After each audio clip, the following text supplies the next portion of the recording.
Hi, Nick Vince here. This week on the Chattering Hour, I'm joined by longtime collaborator with George A. Romero, writer, director, composer, musician, John Harrison. We talk about working on Romero's Day of the Dead and Creepshow, writing and directing Tales from the Darkside on both TV and film, Clive Barker's Book of Blood, and the new Shudder TV series Creepshow. Up next on the Chattering Hour, John Harrison.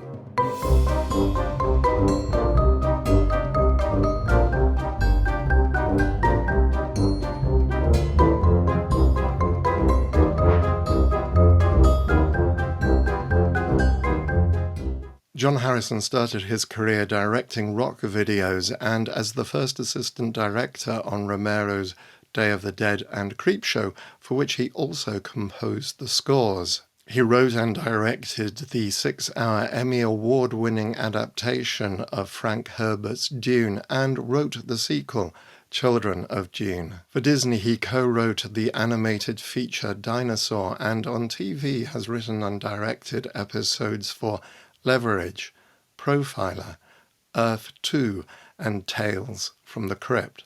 Oh, so much to cover, so let's get to it. John, thank you very much indeed for joining me today. It's my pleasure. My pleasure. Thanks for having me. That's good. So I want to take us all the way back, if I may, because I believe you were born and brought up in Pittsburgh. Is that right? I was, yeah. I was born and raised in Pittsburgh and lived there pretty much until I was 18. Went off to college, lived in a variety of places. New York, Boston, Central Pennsylvania. Then I moved back in the early 70s. I moved back to Pittsburgh, and that became the beginning of my sort of professional filmmaking career. I'd been doing things before that in both college and all through my high school years, but I was lucky enough to land in Pittsburgh, in the early 70s, where there was a pretty serious independent filmmaking scene going on, and that included the big public television station, you know, sort of akin to BBC in America, the PBS station, WQED. And then there was a very sophisticated video production house called TPC, which was into digital production and tape, and one of the early pioneers of a lot of that kind of work in advertising and commercials. And then, of course, there was George Romero. Right, which I wanted to come to a little bit later on, if I may, but I was kind of curious because you kind of started out in music more because you were touring with Roy Buchanan. Oh, yeah. Well, I had been a musician professionally most of my growing up. I mean, all through high school, we had bands, and same thing in college. And then right out of college, I formed a band with the same people that I'd been playing with for years, my brother included. And we were on the road for quite a while until I moved back to Pittsburgh. And that's when I was deciding that I really wanted to put the filmmaking career in the forefront. But I got this opportunity to play with Roy. A good friend of mine was Roy's manager, Jay Rich, and he asked me to join the band. And so I spent 4 years with Roy traveling the world and recording. And yeah, it was great. But that music background was wonderful because it allowed me to jump in with George on film scores as well. So, you know, they've all kind of merged together, all this stuff that I do. I'll do anything for a buck. Yeah, it's called being an artist, really, isn't it? How did you meet George? Well, I had put a small film production company together with two of my really dear friends, Dusty Nelson and Pat Buba. And we had a small production company to do. I mean, we were really impressed with what George had done. I had seen Night of the Living Dead when I was a student up in Boston, and I was so knocked out by the fact that here's a guy from Pittsburgh who could do this independent film and really make a powerful film. we decided, well, hell, man, if he can do that, why can't we do that? So we started by doing commercials and industrials. And one day, my partner, Dusty Nelson, came in and put a newspaper on the desk, and he said, we got to call this guy. George and his partner then, Richard Rubenstein, had just signed a deal to do a series of sports documentaries called The Winners. And we had cameras and editing equipment and so forth. And we said, we should offer our services. So I called George's office expecting, and I've told this story many times because it's really funny and it's typical of George. I called his office to say, hey man, we're in Pittsburgh, we're young filmmakers, we're hungry, we're aggressive, we want to work in this business, maybe we could help out. So I called the office expecting I'll get the secretary or I'll get one of his assistants, and sooner or later it'll filter up the chain to George Romero, But he answers the phone. So I'm sitting there going, well, what do I, but George, my name is John Harrison, gave him my pitch. And he says, well, where are you guys? And I says, well, we're down on Smithfield Street, which was just about 5 blocks from where his offices were. He says, okay, I'll see you in 5 minutes. Click, he hangs up. 5 minutes later, he ambles into our office, watches a few of our films. And in the middle of a short film that I directed called Ubu, he hits the stop button. He goes, okay, let's work together. And that was the start of it. Wow. Wow. I mean, that was the kind of guy he was. Right. So you mentioned the sports documentaries. So which feature of his did you first work on? Well, let's see. He went from that right into Martin. And although we didn't provide production services on Martin, George shot a lot of it at my partner Pat Buba's family home. That was where the vampire lived. And we weren't sort of, Pat's brother Tony worked on it a lot. But you got to remember, in Pittsburgh in those days, the filmmaking community was really it was small. So everybody knew everybody, and everybody kind of cross-pollinated everybody else's projects. So we had a kind of a distant association with Martin, which led right into Dawn of the Dead. Although we didn't work directly on that, again, Pat's wife was the production manager. I did a bit as the screwdriver zombie. Pat and his brother were in it. We were all in it. Right. And my first professional, and so we just all became friends. We were always hanging out together, going to restaurants together, going to each other's houses, watching movies, getting drunk. Or high or whatever was on offer. And then when Creepshow came along, I got a call to be his assistant director, and that started that. Okay, because you'd also worked on his film NIGHTBREED. Oh yeah, well, that became a part of this 3-picture deal that he had with Salah Hassanin and UFD. Yes, we were all associated with that in varying degrees. I played a small part. Pat Buba, my partner, became George's assistant director on that and was one of the editors with George on that. Like I say, it was a small community. And so when a big project came along, we just kind of all intersected. Right. You mentioned you got the call to become first AD on Creepshow. Before, I know you also composed the score, which you mentioned earlier on, but before I mentioned that, so as first director, were you there when you were burying Ted Danson and Galen Ross in the sand? Yeah, we buried him pretty deep there. Yeah, that was down in New Jersey. We had most of the production in a small high school that we had that had gone bust or whatever, a private school outside of Pittsburgh, and we used that as our studio. We built all the sets there and so forth. But we had a couple of locations. In Father's Day, there was a house that we used for the big mansion where Bedelia lived. The Tide You Over segment required us to be by the ocean, of course, so we decamped for New Jersey in a state park down there, and that's where we buried Ted. I have to say, I find it one of the most disturbing. I think it is that thing of being. It is really, the idea of it is horrible. And, you know, it was interesting because when you bury somebody in sand, it becomes like cement. And so, I mean, we literally had an 8-foot hole that he was in, and he sat on some apple boxes. We had this collar around him, which could then be filled with sand, you know, covered with sand. So it looked like he was, and the theory was that if he was in trouble, he could stand up Right. and he'd be, you know, above whatever. But when the water got wet, it was so heavy, he never could have stood up.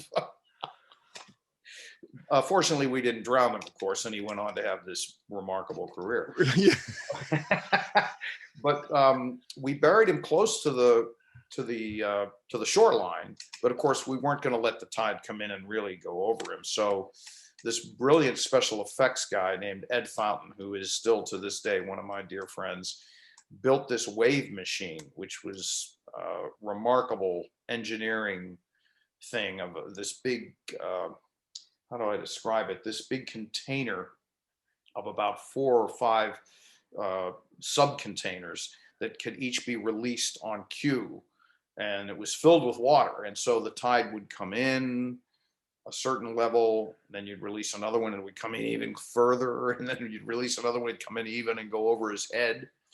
But once that sand got wet, boy, it was like cement. Yeah. Yeah. It's the mere thought of actually being an actor in that situation, because I noticed when Leslie Nielsen is pushing sand into his face and pretending to bury, and I'm thinking, yeah, that's actually in his face, and he's can't. In his face. And the lobster was right there, and we had to be careful that it didn't decide like, oh, that eye looks really tasty. Yes, and of course Paul Galen Ross at the other end of the TV feed going through that. We beat those guys up pretty bad, I'm afraid.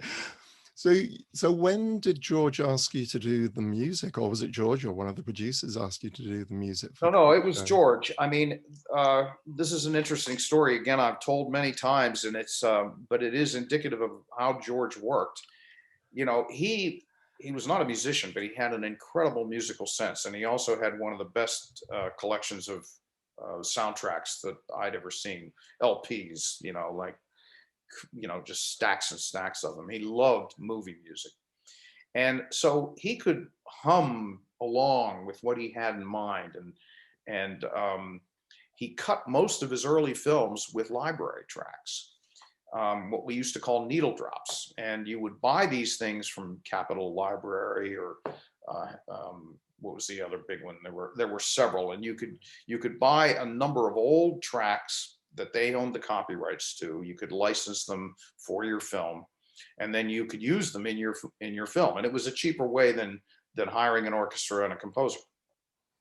But George was so brilliant because he could take 2 or 3 tracks and he would cut them up and splice them together and overlay them.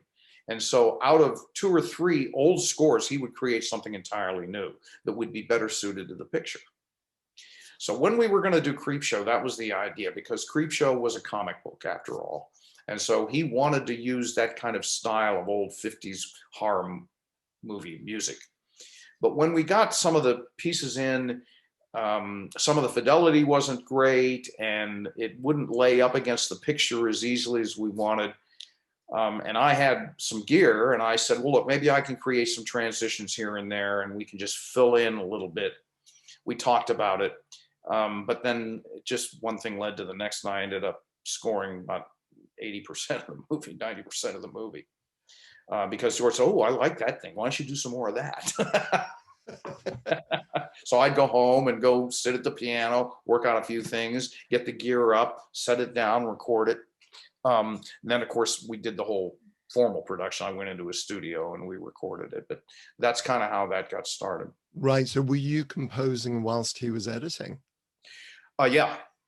But this was the other great thing, and this was also true of Day of the Dead. You know, the traditional way of doing something is that you get a composer will get a cut from production. Depending on the relationship with the director, it could be as early as the first the first cuts, the rough cuts, or it could be as late as we're locked and we're going into the mixing stage. Right. And you have a period of time where you've got to compose and produce the score. In this case, what was great is that I was sitting by George for the entire production because I was his assistant director. So we could talk about every scene that we were shooting. Like, well, what would be good here? What kind of, is this humorous? Is this really scary? Do we need to jump? Do we need a sting at this moment? Or do we want something romantic and really, counter program what's going on screen? That kind of thing. So that was invaluable. And while he was doing the editing, particularly on Day of the Dead, I could be downstairs in another room that they'd given me and have all my gear set up. And I'd see little VCRs come through the mail slot. And it would be a scene that he and Pat Booba had cut. And so I could put it in and I could look at it. I could temp some stuff and send it back upstairs, like in the old department stores, with those vacuum tubes that go. And then he would, and then I come back, notes. Okay, I'll do some changes. But composers rarely have that luxury of sitting with the director through all of post. But I was very lucky. So I consider George sort of the co-composer of all those scores. Right, right. And did he invite you at the beginning of Day of the Dead to contribute the score? Oh yeah, yeah. By then, because Creepshow was so successful, and the score was that he wanted me to come back and be his assistant director again and do the music. So, in fact, I had in the early days of that production when he had a much bigger script. That then became, for budgetary reasons and ratings reasons, cut down to the one that we actually did in the mines. He had sent me the script. A lot of it was set in Florida and the Caribbean, and that's how I came up with that whole theme that's in Day of the Dead. So I'd actually written a few pieces for his approval way before we even started production. And then when they changed it and made it a much more confined location, he still liked the idea of the theme, so we kept that. I see. Okay, that makes perfect sense now. What was it like filming in the big shopping mall? Well, I wasn't there for all of that, but Right. I was there for some of it. But because, as I say, the community was so small, we would talk about it. It was a very hard shoot. As much fun as they had, they had to go in. I can't remember the exact hours, but they couldn't start shooting until around 11 or 12 at night when the mall physically closed. Right. And then they had until 7 or 8 in the morning when the mall would open. So they had to do everything at night. So it was however many months of night shooting in the mall. Yeah, that's not good. That's not good for Well, anybody. we were young. We were younger then. So you then went on to do Tales from the Darkside, the TV series. And this is you both writing and directing? Yeah, that was a great opportunity. George and Richard Rubenstein had sold the idea for, depending on which myth you listen to, it was supposed to be a series possibly that was spawned by Creepshow, but there were rights issues and all kinds of other things. And so they decided, well, look, we'll just create our own called Tales from the Darkside. And they had 2 production companies, one in Los Angeles, one in New York. And I had moved to Los Angeles by that time. And so they asked me, to write. They knew I wanted to direct. And so they asked me to write and direct. It was a marvelous opportunity because they were we made little movies every week. It was not like a normal TV series. This was an anthology, so every story was its own little movie. And it was the best film school I ever went to. I never went to film school. I went to Tales from the Darkside Film School or the George Romero Film School. I see. So how long did you have to shoot each segment then? Well, actually, it seems a luxury now. We had 5 days to shoot a half hour. You know, over time, television production has just, um, you know, you're lucky if you have an 8-day schedule. I mean, some of the huge network shows or the big international shows, they'll get 8 or 10, you know, the big action ones. But the average now is 8 days, sometimes 7. Um, so that's just the way it is. Sure. It was low budget. It was really low budget. The director was the lowest paid person on the crew because it wasn't a DGA show. It was, and so they called it an honorarium. Um, Mhm. and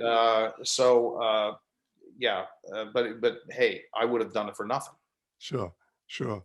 Well, I was curious when you're talking about writing, and I know you've written other things which we'll come to later on, such as Dune, but do you still write? Are you still Oh writing? yeah, Yeah. Do yeah, you? all the time. I mean, I've actually been writing fiction a lot recently because um, as you know, I still do television when asked, and I haven't done a movie since the movie I did for Clive Right, Barker's film.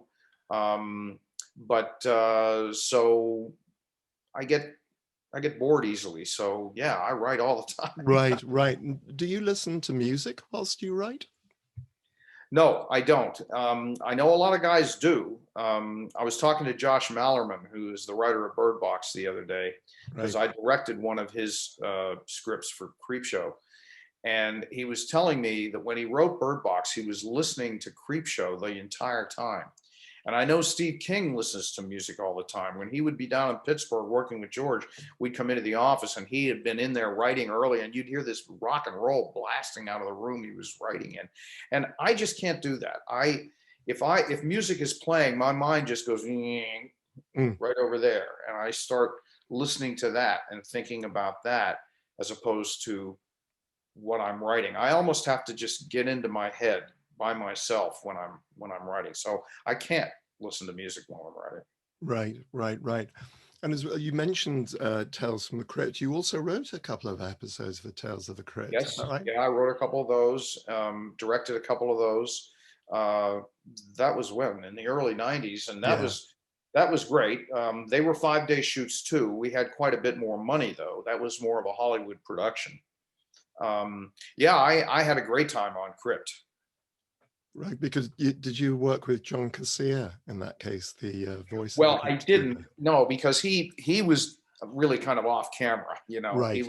that his whole segments were done independently of the shows themselves. Ah, So I never got a chance to work with John now, right, right, right. but I loved his stick. Yeah, I've had him on, as a guest on the show. He's a Oh yeah, fascinating, yeah, he's a oh yeah, fascinating guy. Really, really interesting guy. But then, okay, so this is the beginning of the 90s, but then in 2000, you wrote something huge, and that was Frank Herbert's Dune. How did that start? I mean, first off, when did you first read Dune? Oh, I first read Dune in college, maybe even my last year of high school. I can't remember exactly.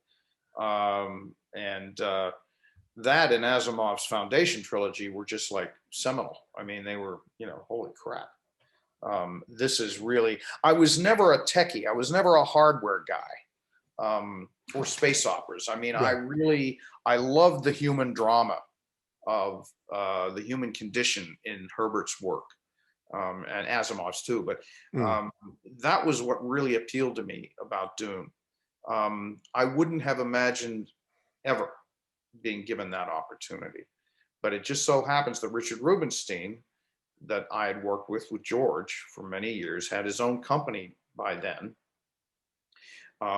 And he was looking for something to do. And he'd had great success with Steve's books. right, You know, he had done The Stand, Langoliers. What else had he done? Pet Cemetery. right. And he loved the idea of long form television. And so he was looking around for something to do. And the way he tells it to me is he was in his library and he was just looking at his bookshelf and he saw Dune on the shelf. And he said, I wonder if the television rights are available to this. He knew that De Laurentiis had the rights, but maybe television was available. And he pursued it, and sure enough, the television rights were available, and he got it. And so he partnered up with ABC, and they decided that they would do it as a television miniseries, which when I finally heard about that, I was really excited. I'd seen David Lynch's movie. There were things about it I really liked. Gorgeous, beautiful. So many Lynchian elements to it that you just kind of that knock you back. I'd read things about Jodorowsky's efforts, but I never felt that all the filmed incarnations that Lynch or the producers were able to put together out of that material really captured what I remembered or what I loved about the narrative of that book, about what Herbert was doing. So they were looking for a writer for this project. Richard called me up and said, look, I'm coming out to Los Angeles. Would you be interested in pitching me how you would do Dune? I said, let me think about it. Yeah. So he came out. We went to lunch at a famous deli in Los Angeles called Arts. And I sat him down and I pitched him how I would do it. And he went back to ABC. They liked the pitch and they hired me to write it and then direct it. And I'll tell you, Nick, it was like, holy crap. First of all, what have I done? And then it was like, what an opportunity. So how long did you actually spend working on it? The first one, about 6 months, because the pitch that I had essentially was, look, this book is broken into 3 sort of sub-novels. Arrakis, I forget the order, The Prophet, Muad'Dib, Arrakis. And each one of them is kind of a contained story about Paul Atreides' journey. The first part, leaving Arrakis and going to Dune. The second part is after his father is killed. He's exiled in the desert. He meets the Fremen. And the third part is about when he and the Fremen lead the revolution and take over the kingdom. So I pitched it like that. I said, this book is too big. And the problem that I think that somebody like David Lynch or producers of the film have had is to try and make it work in a 2-hour format or a 2.5-hour format. There's too much material. So let's do it as a mini series, and each of these sub books, if you will, chapters of Dune is a night of television. And they loved that idea. There were other parts to the pitch in terms of elevating the material. I didn't want to do it as a Babylon 5. I didn't want to do it, not the new one, but the old one. I didn't want to do it as I wanted to do it almost with feature style. And we can talk about the production if you want at some point. And that's how we ended up with the team that I put together. But in terms of the writing and the development, it took about 6 months. I spent a lot of time rereading the book. And actually what I did was I would write my own version of the chapters of the book. I'd read a chapter, and then I would synopsize the chapter for myself. I'd write it again. Once I had done all of it, so I had it in my mind. Sure. Once I had done that, then I started working on the script, and I went night by night. And I guess that whole, there was an outline and then a full screenplay. And I guess that whole process took about 6 months. Right. Maybe a little less. I can't remember. Right. So then how long for the actual filming itself? Well, that took a little bit of time, because then once they read my script, they said, holy, this is going to cost a lot of money. So then they had to raise the financing, and they got Sci-Fi on board, the channel, Sci-Fi channel in the US. And then they went looking for a foreign partner and ended up with Beta Taurus and Kirch Media out of Germany. And so we had the funds. So that took about another 6 months. And in the meantime, I was doing I had faith that they would put it together. So I was doing pre-production. I was looking for partners to work with, cinematographers, production designers, coming up with visuals that I wanted to convey, thinking about possible casting. So the production took about another 6 months. Right, right. And you filmed in Prague? We filmed in Prague. I did a recce with the producers through North Africa and into Europe to see if we could shoot it on location. We did Morocco and Tunisia. It became evident pretty much during all of that time that it was going to be a very even though we had good money, it was a television budget. It wasn't $100 million. So we were going to be really up against it in terms of time, shooting all day in a desert, overhead, flat lighting from midday to end of day. So to give it any kind of character, that was going to be really tough. And then through my assistant director, who was a dear friend of mine, I met Vittorio Storaro, who wanted to meet me because he loved Dune. He at one point had talked to Ridley Scott about being involved in that version, in that incarnation of it. And that didn't happen. And he wanted to do it. And so he pitched me the idea of doing it in a very theatrical way, which was to create the desert on a soundstage. So we had toured Europe. We knew we were going to have sound stages, and we went to Budapest and Prague. We didn't look at London because that was going to be too expensive. But they have Barrendorf Studios in Prague are huge, great studios. And so we decided we would shoot there. And Vittorio came up with the translite idea of creating desert landscapes on these massive translights that would go all around these studios, hundreds, 300 feet by 100 feet, but it was like, and the way he lit them.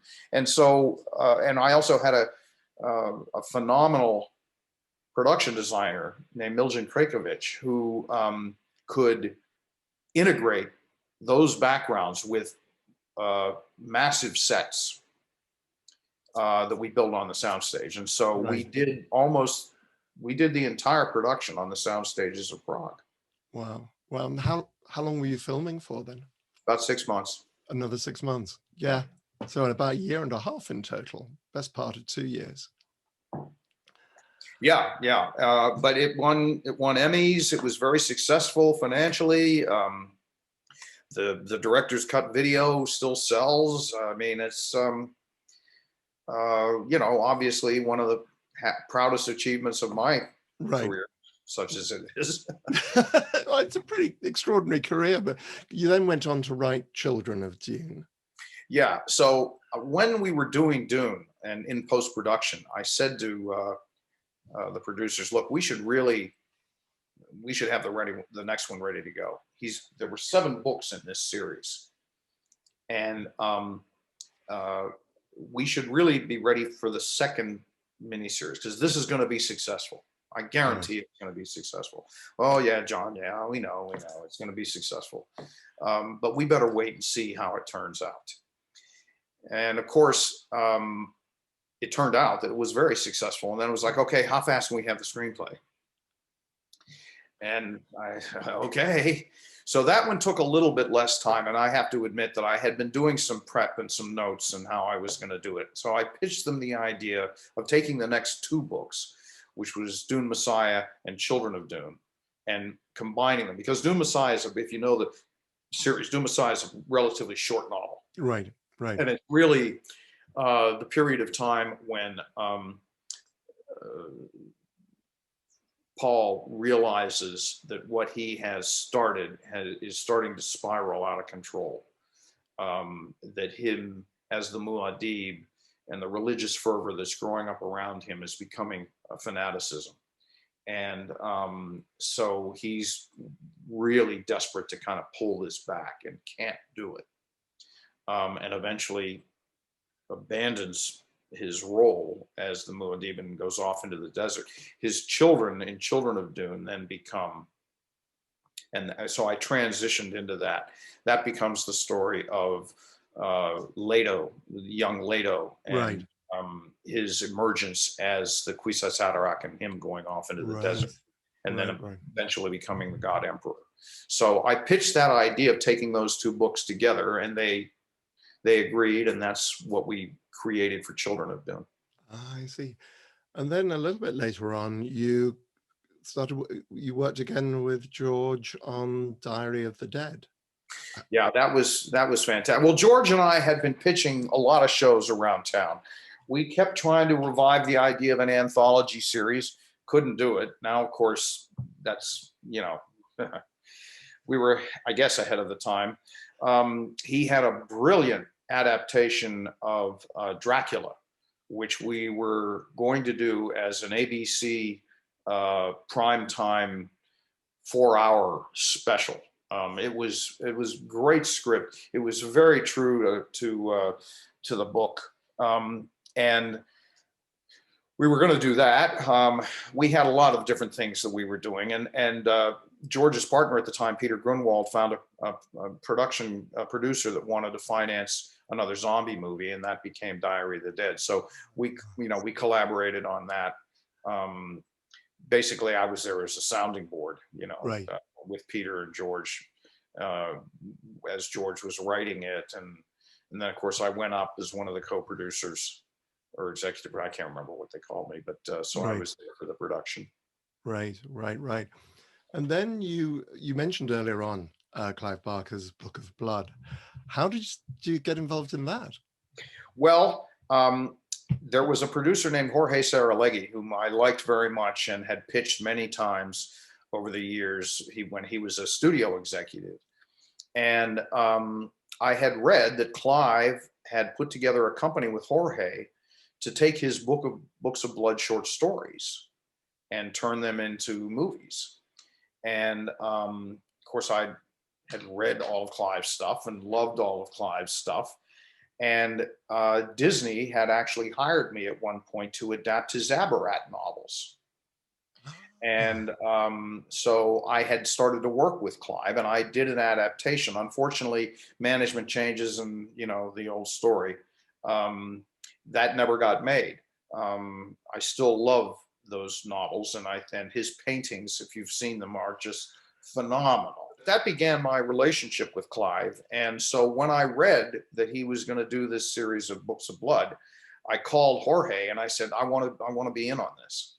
And he said, okay, well, we're starting to have some of the scripts written. What would you like to do? And a couple of the stories that I liked had already been taken. And I said, well, look, how about this? Why don't we take, I think there are, let's see, I have them here. I think there are there are two major Books of Blood collections. And the first one opens with a story called Books of Blood, and it is the story of how he came to be. And then there's the end called on Jerusalem Street, which is kind of the wrap up. Yeah. And I said, why don't we do a movie that is about that, how the Books of Blood actually became real, how Simon became the vehicle for all these stories to be written on him, and then how those stories were collected and then brought out into the world. And Clive and Jorge loved that idea, so I wrote the script. So I took the two short stories that were at the beginning of Books of Blood and at the end of Books of Blood and made what is now known as Clive Barker's Book of Blood. I see. And you managed to involve both Doug and Simon. Pardon me? You managed to involve both Doug Bradley and Simon. Oh, and Doug and Simon, yeah. Yes. Oh, yeah, absolutely. Well, I mean, you couldn't do a Clive Barker movie in the UK without getting both those guys. Yeah, Doug was fantastic because he came up and did just a bit but it was a significant bit. He plays the what would you call him? The satanic cultist that's in the room, the upper the upper room of the house, and who kind of opens the portal at the Right. beginning. And he was fantastic. I mean, he did a terrific job, and it's a really creepy scene that he's in. Yeah. And then Simon came up and just did this really funny bit, um, where they're bringing the bed, and he gets the creeps, and his friend pulls a trick on him and everything, and he gets all pissed off. So it was great to have them in it. Right, right. Yeah, I love that. I was watching it again last night, and it's just like, yeah, it's Hellraiser. You've got the moving man bringing a bed up a flight of stairs. Yeah, I mean, I had a fantastic crew on that, and I loved shooting it in Edinburgh because it Mm, was just the perfect uh, background for that movie. And I had a terrific team: Philip Robertson, the cinematographer, and Andy um, Andy Harris, the production designer. Just really got what I was trying to do, and right. so we ended up with, and we had a great cast. It's kind of a slow burn movie, you know. It's not a Mm, huge gore fest, but to me, that's the kind of horror that I love. Really, the stuff that gets into your head. yeah. And the whole thing about Books of Blood was, you know, Simon was basically perpetrating a fraud on Mary through the movie, and basically pulling these pranks to make her think that he had these powers. Mm, But in fact, he did. And he, you know, as Clive says in the story, don't mock the dead because they yeah. have stories to tell, and they will tell them. And of course, that he ends up on the floor being scribbled on. The you mentioned the fact that the couple of the stories that you'd originally wanted to write and make a film out of were already taken. Can you remember which two you'd originally hoped to do? Well, Dread was one. Midnight Meat Train was another. Um, uh, I'd have to. I can't remember the title. There was one that I was. It was just, and it was really too big for our budgets to do. I'll have to. I'll have to get back to you on that. Is this the one? Is this In the Hills, the Cities? In the Hills and the Cities, they pitched me at one point, and Oh, I could really? not. Yeah, and I just didn't. I couldn't grasp it. I couldn't see how I could do it as a small, low budget Yeah, film. yeah. Oh man, I have to pull this out. Now you've got me going here. Um, Sorry. the one about the woman and the whole sex change thing, and she's down in the basements. Jacqueline S. That's it, Jacqueline S. Jacqueline S. Yeah. That could have been really fantastic, So but I was I just just didn't feel you know, that's a tough one, boy. That's a real tough story. yeah. Yeah, no, I was bringing up my copies of the Books of Yeah, Blood. there you go. Yeah, yeah. It's the cover where he's almost like a Marilyn Monroe 7-year itch. Because of course in the UK they were published as 6 volumes, as 6 paperbacks originally, and Right. Clive did Yeah. the illustrations to The those. other one that I loved of Clive's, which wasn't a Book of Blood, but which my wife loved and kept telling me I should really try and figure out how to do, is Cold Heart Canyon, Ah, which is a really creepy book. I don't know if yes. you're familiar with that one, but it's set in the Hollywood Hills. It's a haunted mansion story, but it's not unlike. I mean, it's not like any haunted house story you've ever read. You know, it's Clive Mm, Barker. yeah, yeah, no, absolutely. You just going back to George a little bit. What obviously we lost him in 2017, Yeah. and you've been supporting the George A. Romero Foundation. Hmm. Um, I was wondering, there's 2 questions really. What do you miss most about working with George? Oh, well, there's actually two parts to that. What I miss about working with him was just watching him, uh, how he put together a scene. Um, he is, I guess if anybody was being analytical about it, his style and mine are different in many ways, but I learned so much from him, just watching him approach material. Um, and one thing I always envied was that he found a way to mix humor and horror in a way that I've never been able to quite pull off. Um, so, and partly that's just because of who he was. I mean, he and I we'd be laughing constantly through production. You know, we would do these things and just say, "Can you believe that we're getting paid to do this stuff?" And so I miss just the filmmaking of it because Right. George, and I learned this specifically from him, George was such a stickler for detail and backstory. And it didn't matter if it was in the script, but he said, if I don't know, I can't tell the audience what's happening. So it may never end up in the script. It may never end up in dialogue. It may never end up in any way part of the narrative. But I have to know where people are coming from and why they're feeling this way, what they're doing. And so he really understood psychology. So it's not enough to just have a scare or a jump or a piece of gore. There has to be a reason why. Where did it come from? This was definitely part of George's methodology, and we would talk endlessly about, well, why would he do that? Why is this happening? Well, that doesn't make logic sense. I mean, he was really anal about story logic. You know, you can't just jump in there and do that. It has to have been preceded by something. Even if the audience never sees it or knows it, we have to know it. So I learned that, and I miss that those kinds of conversations. But the other thing I miss really is just him as a person, because we used to have so much fun watching movies, talking about movies, drinking scotch, staying up all night, just, I mean, laughing our asses off. Just miss that very much. Right, right, right.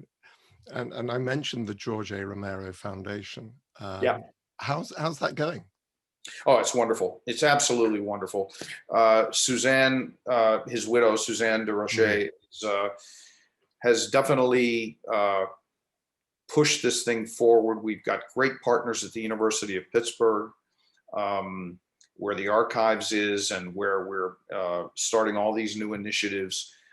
There's so much exciting stuff going on, and we're really at just the early stages. We took an old film of George's called The Amusement Park, that he had done as a paying gig, but it's mm, so unique because essentially it's a what we used to call industrial movie. It's something that was done on hire for a particular organization. In this right, case, a church organization that wanted a film about the troubles and perils of aging. right. Well, of Yes. course, instead of just doing a documentary, what George did was he created a horror movie about what happens when you Yeah. get old. Yeah. I've seen it because we had Suzanne on the show a couple of weeks back, and Yeah, and so she shepherded that through its restoration and its sale, and it's great. Shudder has got it now, and it's going to be internationally distributed. We've got several other old things out of the archives that we'll restore, and then there are these initiatives like some film festivals and for young filmmakers and other things that we're doing. It's really blossomed into quite a thing, and there's a lot of great stuff coming.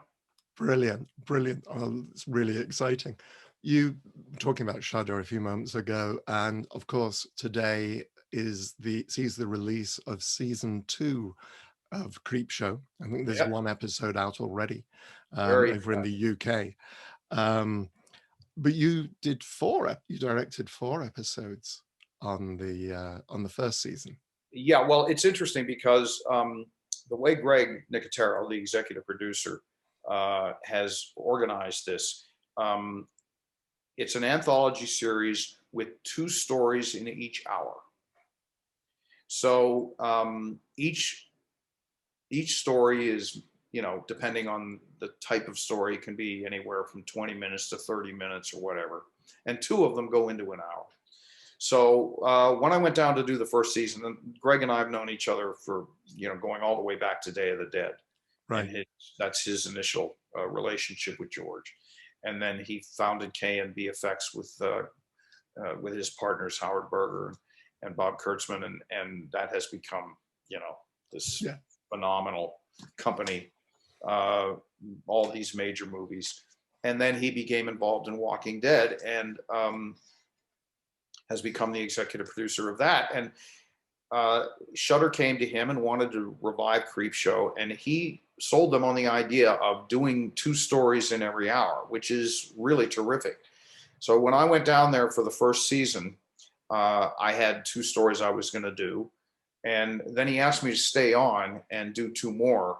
And so, in the first season, I did 2 episodes, but 4 stories. Right. Whereabouts was it? You talk about going down there. Whereabouts were you filming? Oh, Atlanta. I'm sorry. Oh, right. We filmed in Atlanta, Georgia. Georgia is kind of like the Hollywood East. It's got great tax credits, which are terrific for producers. And so there's an enormous amount of production going on down there. And they also have fabulous facilities down there. They have a huge, several huge production studios there. Because of all the production, there's an incredible talent pool there. So it's a really good place to work. Right. And how many episodes have you got in season 2? Or how many segments? In season 2, I'm doing 1 with two episodes. Unfortunately, one of those episodes probably will not air. It got caught up in a bit of a scandal. And I'm not talking out of turn here because it's completely public knowledge, but we had Marilyn Manson as the star, and he's had some difficulties. So we are not airing that episode, unfortunately. It's a shame because it was a really good one, if I do say so myself. And the other actors in it were just fantastic. Right. But the other story I did, Within the Walls of Madness, John Esposito wrote, and that one turned out great. I don't know in which order they're airing this year. Right. I just got back from doing season 3 and had a couple of really great ones for that, which will be out later in the year. Oh, cool. So it's wonderful to kind of circle back and kind of go back to my roots, as it were. Yes. Yeah, and I have to say, I was watching the first season this morning, and the one with the doll's house is still creeping me out. Yeah, that's the one Josh Mallerman wrote. Yeah, that's a creepy one, all right. Yeah. I was really scared of that one. Greg said, no, man, it'll be good. It'll be great. And I'm going to give you this actress that you'll love. And he was right. The little girl was phenomenal. I mean, she just had this preternatural ability to get where I wanted her to go. And then, of course, we were lucky and found the dollhouse that's in the show at a dollhouse store. Oh, wow. Way out in Georgia somewhere. And when the props people took me to see it, I thought, oh, this will work. And it had all kinds of neat places we could move around in. And so I love that story. Yeah. No, I was really admiring of the furniture in the doll's house and that extraordinary detail in them. And amazing stuff. We're kind of coming to the end of our time, and I've got a few more questions for you, but you were talking earlier on and you mentioned you're now doing a podcast. Yeah, well, this is another interesting story, and it kind of goes back to George. Chris Jenkins, who is this Oscar-winning sound mixer, was the person who mixed Creepshow, and we met him when we went out to Los Angeles, and we all became friends, and he really loved George and our work. And he and I have stayed friends over the years, and he called me up about a year ago, and he said, hey, look, I'm working with this company now, Universal Music Group, and the producer and I have been talking, and they need a writer for this new podcast they're doing. It's called Sounds Scary. And it's an anthology series, a horror podcast, which features all of the talent in the Universal Music Group's stable. So here I am writing horror stories for 20-something rappers. And they star in it. And it's turned out that they're pretty good. They're performers anyway, right? Right. but it's theater of the mind. This is what's great about it, Nick. It's like, it's radio drama. It's all told with sound and creepy atmosphere.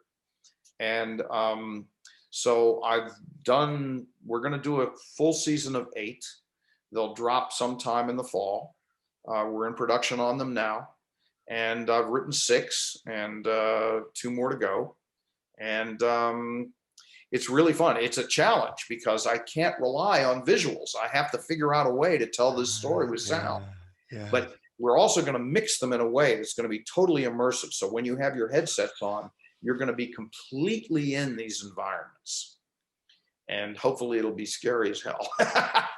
Well, it's fascinating. The Guardian newspaper over here, I think it was literally just the last couple of days, did an article saying how popular scary podcasts have become over lockdown. And you know, they're talking about hauntings and so on. Extraordinary. Yeah, there's some really good ones out there. There's some really good ones out there, and I hope this one becomes. I think the team that they put together around this are fantastic. So I'm really looking forward to hearing how this goes, and right. Who knows, maybe it'll lead to some other ones. But I think it's another storytelling platform that can be really, really cool. Yeah. Yeah, no, absolutely. The thought of sitting in the dark. I mean, I remember listening to things like The Price of Fear, the half-hour episodes, and it's just sit there, nothing else going on. Just close your eyes and just listen to and get taken away. Yeah, completely and utterly. It's the theater of the mind. You have to use your imagination. It's great. Yeah. So I'd just like to end with my usual luggage in the crypt questions, if I may. Sure. So what film would you take away with you? You mean if I had to go somewhere and never have another movie to watch? Yeah. Well, I don't know that it would be a horror movie. I don't know. That might be too depressing. Yeah, that would be. I'd probably, I mean, look, I'll admit that my favorite movie of all time is Lawrence of Arabia. So I would probably take that with me. Right. If I had no other choice. I mean, there are so many of them. I have to be honest. I really shudder at questions like this because I would never want to be put in that position, and I would probably just throw up my hands and say, "I'm not taking anything." I can't make a choice. I know. Most of my guests have been very good at playing this game with me, and I do feel sorry because it's an unfair question. Obviously, it's a totally. I would probably take Creepshow, the original Creepshow. Right. It's fun. There's some really good, but I get Lawrence. I'll have to double check, but I think somebody else may have chosen it as well. Yeah, it was. I was just reading Kevin Brownlow's book about the production of that, the Lean book. I mean, Lean is just, he's in my pantheon. Yeah. And it was. I have the director's cut, and finally, I have a big enough screen that's worth shooting. It's funny, in Dune, I'll tell this little story. Sure. I had a VHS, and of course, working with Vittorio, he was like, "Oh, John, we cannot watch it like that," in this tiny little hotel television. And I said, "Yeah, but Vittorio, we got to watch a little of it, because I was using it for inspiration." And the attack on Aqaba is the, I was saying to my second unit guys and everything else, look, we got to do stuff like this. So we did, and Vittorio cooked pasta and had this, we had wine and pasta. We're sitting around one night. "Oh, okay, John, we'll watch a little of it." And of course, we ended up 4 hours later. We're sitting there like half in the bag. We watched the whole damn movie. And it was on this tiny little screen. It was crappy visuals. I could just feel Vittorio cringing next to me as he was looking at the colors. He kept getting up and trying to tweak the set. And it was a Oh, yes, the good old days. Yeah. What about a book? What about a book? Oh my God. Now you really got me. I'm a huge fan of Le Carré and John Le Carré. Right. I would probably take something of his, maybe. God, I don't know. Maybe something of Steve King's. Again, I don't know how I would do that. I don't know what I would do. Um, No, it's a tough one, isn't it? Yeah. that's a really tough one. I read a lot. I've got, too many books, and I can never get rid of them. Right. So that would be almost harder. I'd probably. Okay, I can now see you having this wonderful crypt, which is just basically a library. Yeah, Yeah, I would. yeah, you'd be happy in that. What about an album? Wow, man. This is so mean. I'm sorry. This is. I would have to say it'll be a compilation Okay, album. okay, that's fair enough. Yeah. It'll have Firebird Suite by Stravinsky with the Seventh Symphony of Beethoven, some of Bill Evans' jazz, Coltrane's The Wise One, and then a number of Roy Buchanan cuts. That is a great playlist. That is a, yes, that is a great playlist. And I would still be unsatisfied. Yeah. I'd have to have Mahler's Resurrection Symphony in there too. Right, right, right. Yeah, that is a great, yeah, that is a great playlist. I think, yes. I remember once being asked to put together a playlist for a film convention I was doing, and it's just like, I started with the Muppets and went through I kind of went, but yeah, starting off with that. What about a favorite food or drink? Oh, well, Scotch. Oh, okay. Yeah, single malt, I guess. And although Johnny Walker would be just fine if I couldn't get anything else. Yeah, definitely Scotch. Right. Maybe some Bombay gin if I couldn't get Scotch. Ah. But as far as food, my partner Pat Booba's mother, Angie Booba, made what she called Easter pies, and they're like big calzones. And we called them pepperoni pies, but they are egg and cheese and pepperoni, and I mean it's like the food of the gods. It is the most perfect food. She only made it once a year until I came along, and then I loved it so much she would make it more often. But my wife Leslie Chapman was the only person that Angie would give the recipe to, and so it's really hard to describe because it's not something everybody else in the world will know about, although they should. But my wife has been able to duplicate Angie's recipe. And if I could only have one food, I can tell you definitively, it would be Angie Booba's Easter pies. If I were on an island, couldn't eat anything else for the rest of my life, I would eat that. It's the perfect food. It's got all the food groups. It tastes fantastic. You can eat it hot or cold.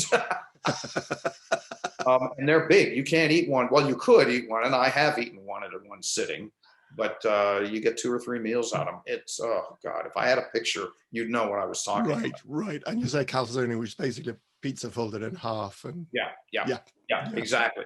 But it's a little more sophisticated than that, and it's the way, and it's really labor intensive. My wife, when she makes them, it takes her days to cut all.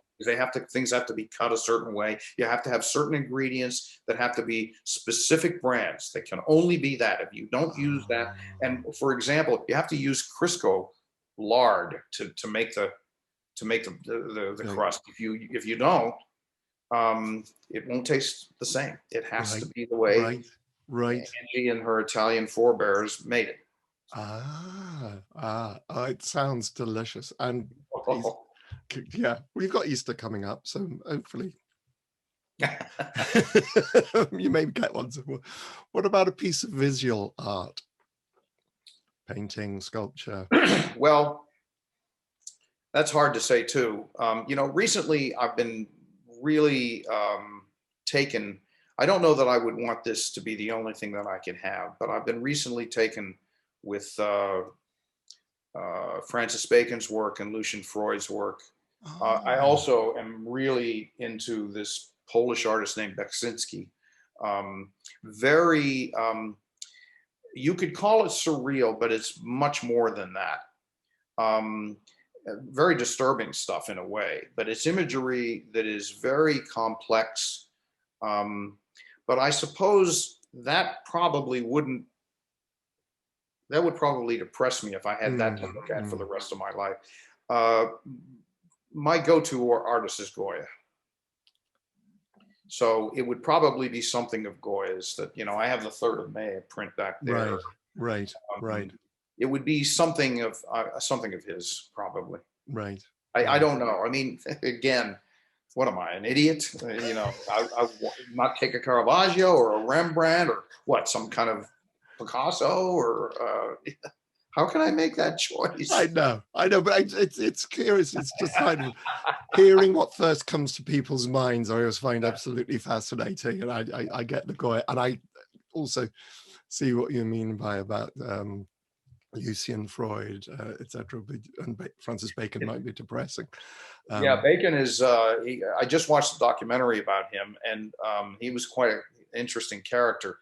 But his work is so powerful. I mean, it's disturbing to many people. Yeah. No, I remember doing a tour at the Tate. At the Tate, yeah. Yeah, and being shown and explained that this is obviously his boyfriend being found sat on the loo.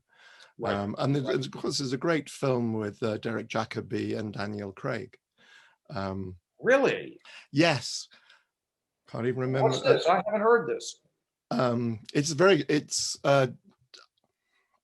will after I've done this, I will find the title, and for our watchers, I will put in the Daniel Craig. I've got something like Rage of the Devil or something like that. I will find the title. I've got your email. I shall send it to you. And then lastly, a luxury. What luxury could you not do without? Oh. Well, this is going to sound really corny, but my wife, I mean, I suppose people wouldn't say that's a luxury, but that's a she's practical. I'm sure she's very practical.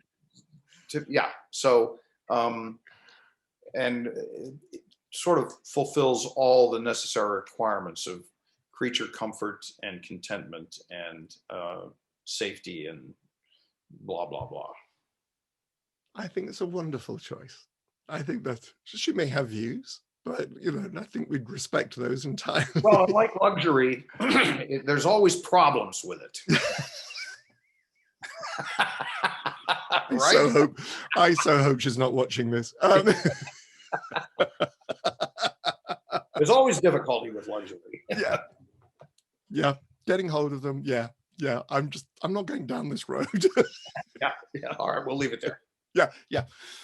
John, thank you so very much indeed. This has been amazing. Yeah, it's been a lot of fun. I really appreciate you having me. And my thanks again to John Harrison. What fascinating stories about George Romero. Join me next week on the Chattering Hour when I'm talking with veteran actor Monty Markham. Until then, be safe and well.